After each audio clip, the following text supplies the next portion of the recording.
In the nuclear industry, spotting cracks in components is usually a cause for concern. However, at EPRI, we deliberately create these cracks through controlled laboratory processes to learn how to address and prevent them from occurring in the future. Specifically, EPRI has developed an innovative system that applies precise loads and a corrosive solution to stainless steel material that induces stress corrosion cracking.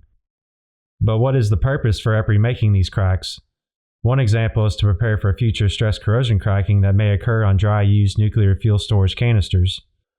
Although these canisters currently show no signs of stress corrosion cracking, EPRI is proactively conducting research to develop mitigation and repair technologies to swiftly address any future incidents that may occur. This is one of many examples of how EPRI is not just responding to today's challenges, but also working to ensure the safety and reliability of nuclear power for the future.